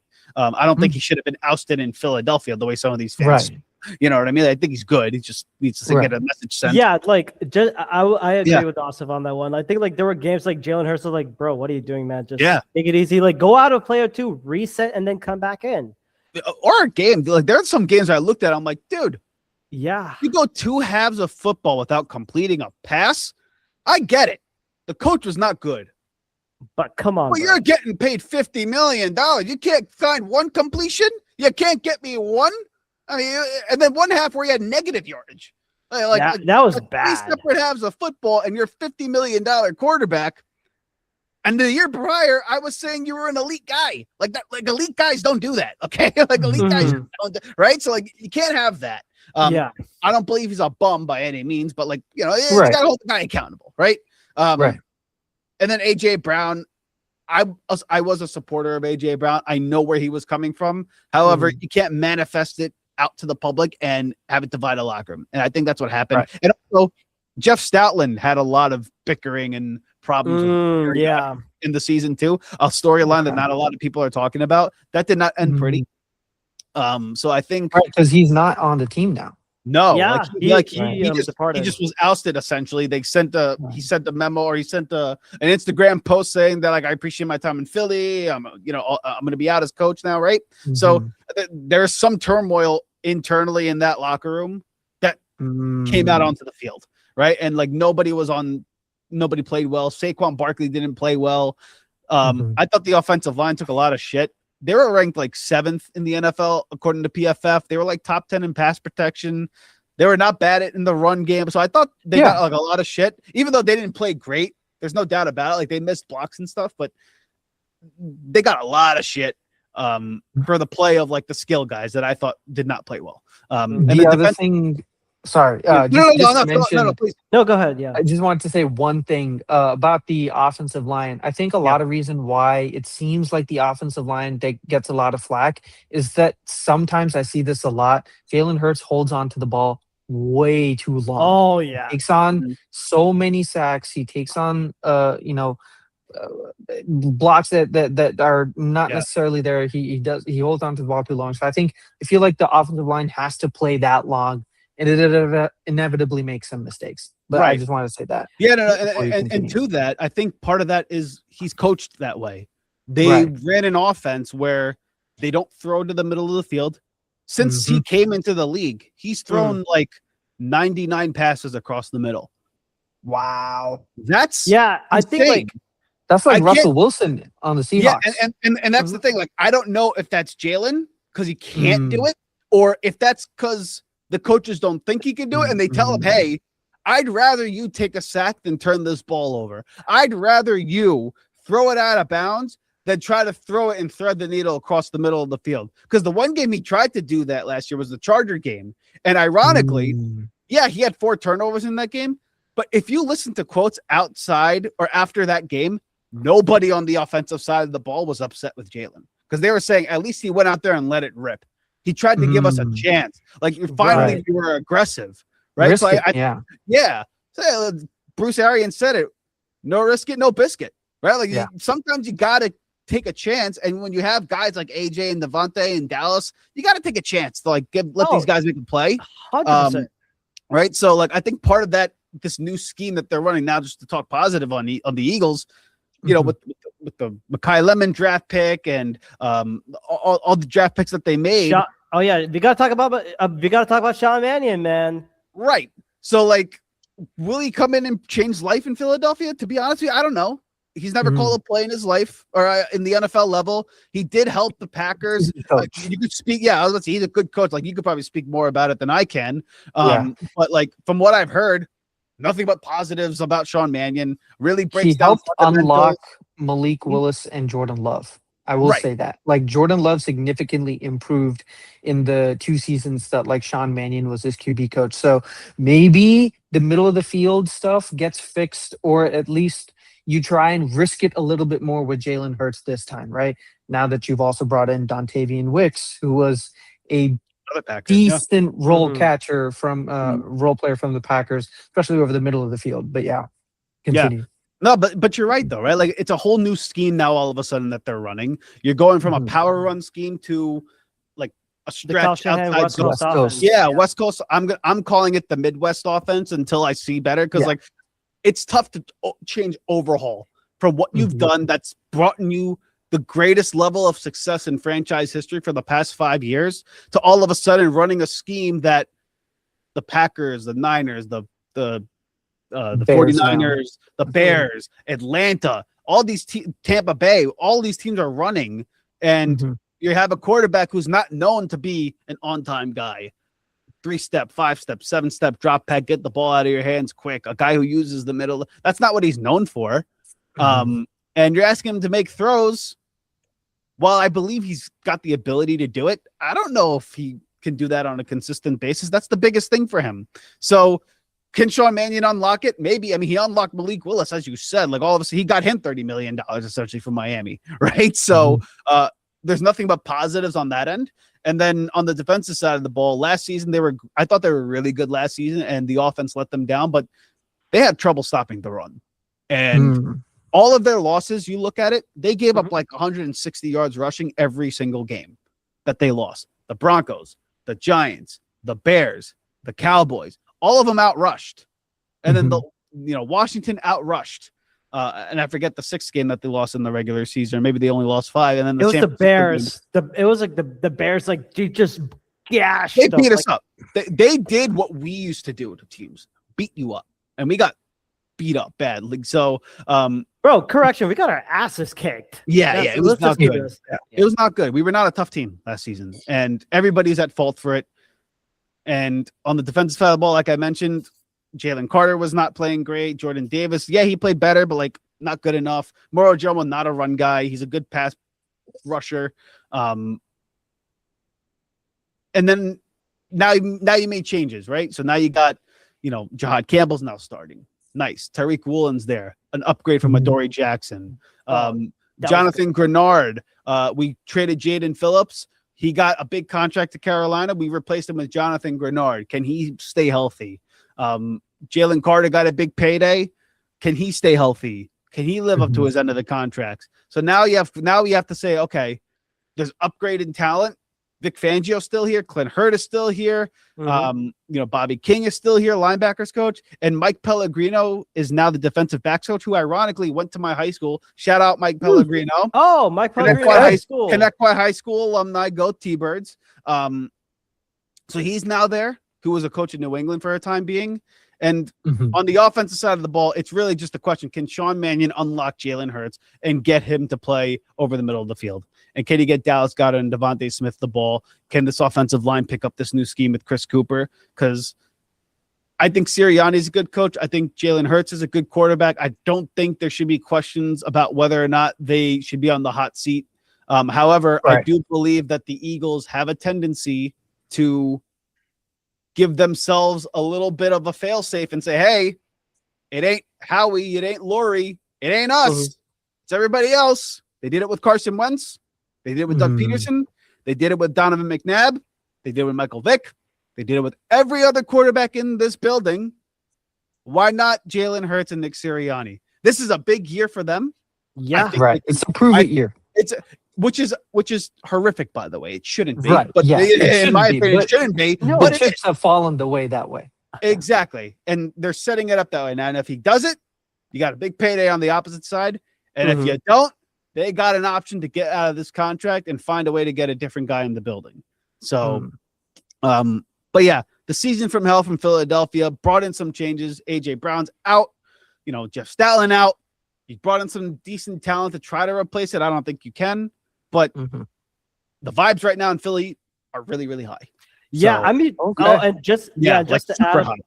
Oh yeah, didn't mean to interrupt you on that, but No, I mean, no, because I've also been like trying to keep up with like how the especially with now that training camp has started, I was like currently looking at like, okay, let's check what our good old buddy from Bleeding Green Nation, Brandon Lee Gatton, was doing. Apparently they had some. I mean, the offense was like looking pretty sharp, and of course, and I think like, and apparently like some of the backups like coming, and I think like some of the guys like Jahad Campbell, Jalex Hunt, they're stepping up a lot more. So, and I think like, and of course, Jalen Carter, for those that didn't know, 4-year, $152 million pay, a contract, and I think, but like also. I think it was like, and we also saw the highlights. Jalen Hurts throwing into the middle to Dontavian Wicks, especially going up against Rick Woolen and Devontae Smith beating out Quinyon Mitchell.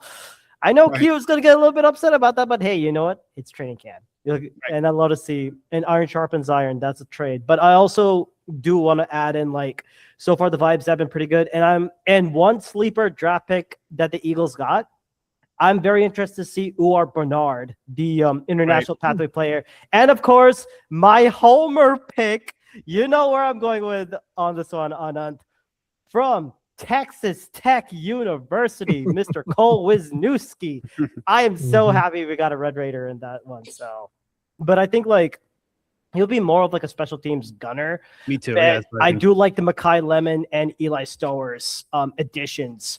Like now that they're gonna focus more on attacking the middle of the field, the jet sweep motions. It's like I love to see these concepts, but can you do it on a continuous basis? All we can ask for. Yeah, and that's the other thing. How often is Makai Lemon going to get the ball? I don't know. Jalen Hurts hasn't had a history of throwing it to the third wide receiver in a lineup. That's not his thing. He's got it to the outside. And again, now the new scheme may change that. And like that could potentially be something. But like, I think in my opinion, this whole scheme change, while it's about Jalen Hurts, it's about Saquon Barkley. It's about this running game. Last season, we led the league. We led the league in 3 and outs. And the only reason you lead the league in 3 and outs is because you suck on first and second down. Now, whether that's predictability, whether that's the blocking scheme, whether it's the quarterback not being effective in the passing game, more likely, I mean, the running game was not effective last year for whatever reason. There was no, and you know, and it's again, didn't mean to interrupt you. And you want to, and if you want to look at DVOA.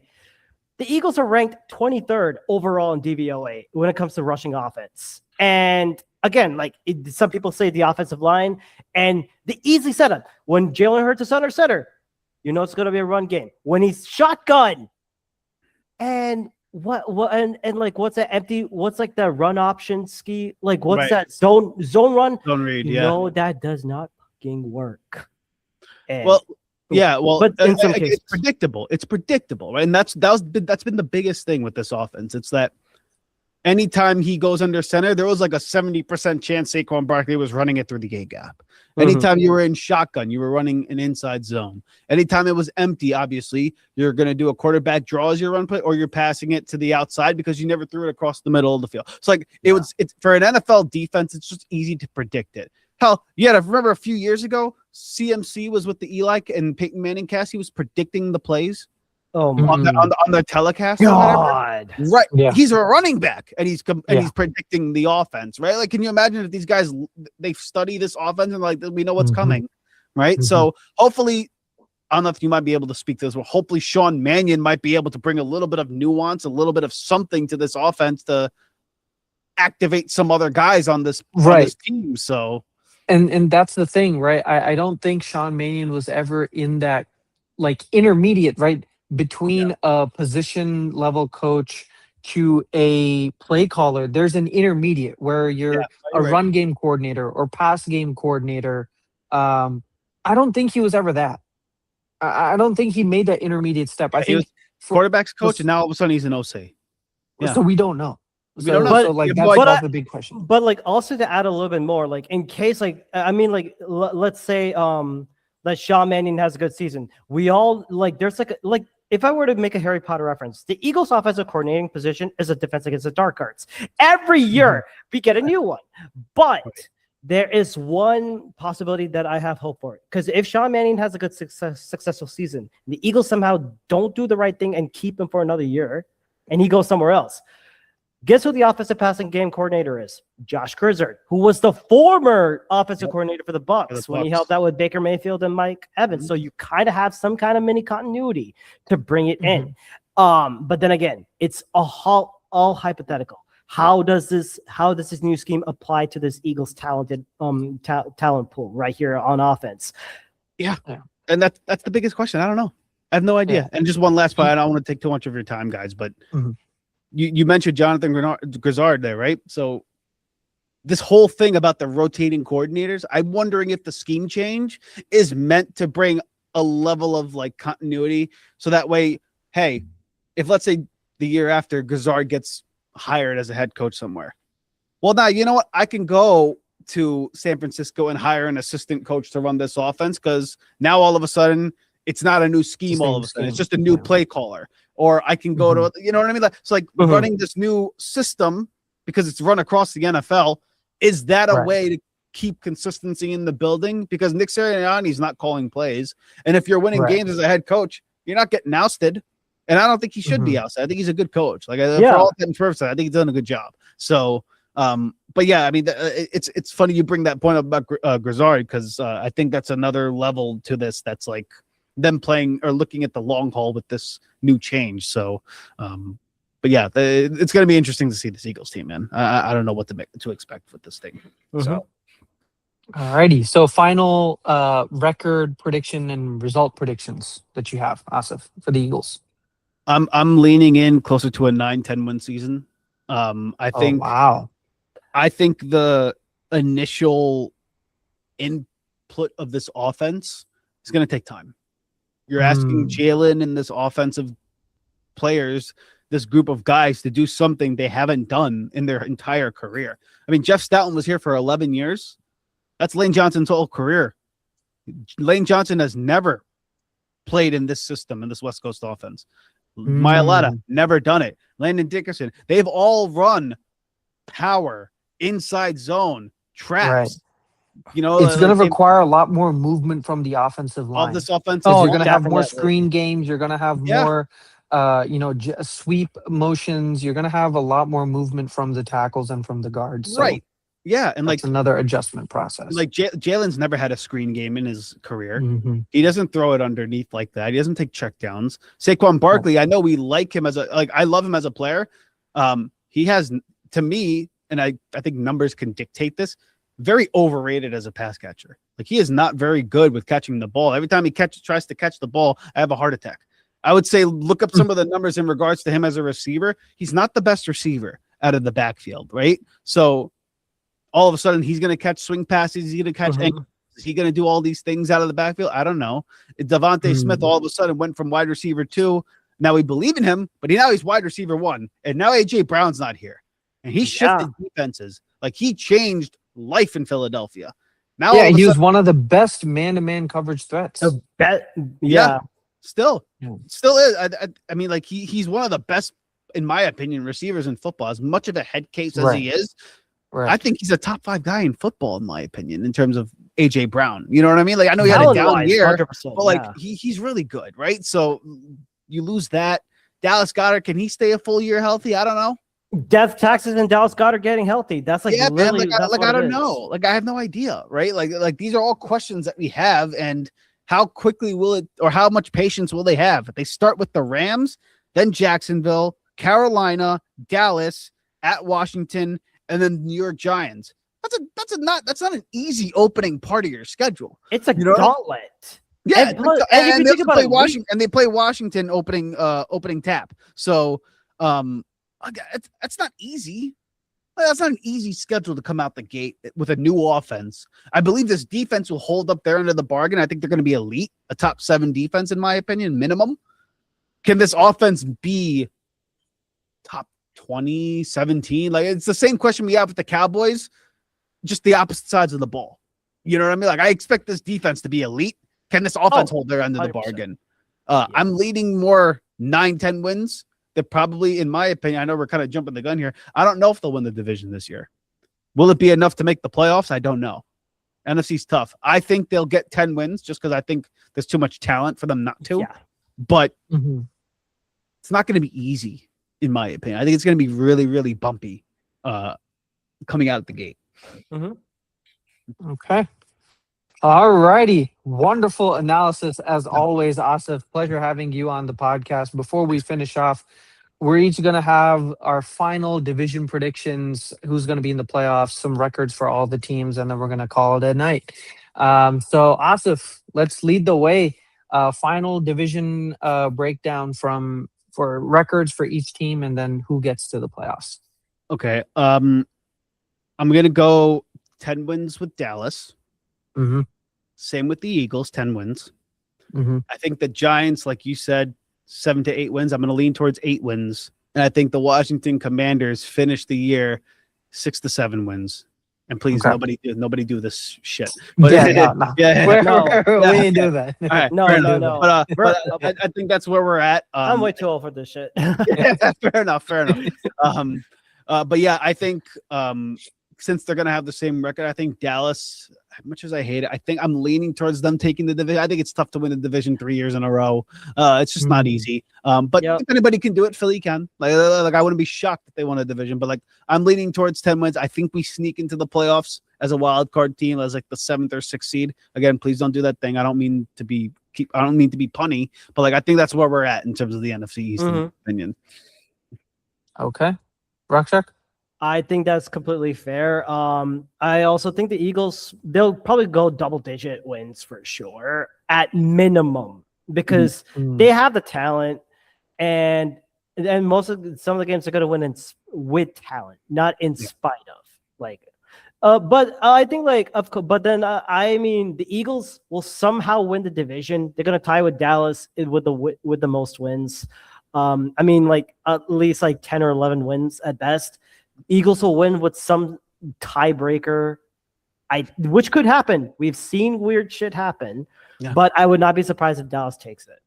And I think this will follow up for I think Giants and then Commanders. But I see the Giants going. I see the Giants and Commanders improving their record. So it's gonna go back to the old, like back in the 2000s when we had a bloodbath, and it was glorious to watch. I think this division is getting a lot better. Either the Eagles or the Cowboys. Not only will they win the division, one of them's the second part. One of them is gonna win a wild card spot.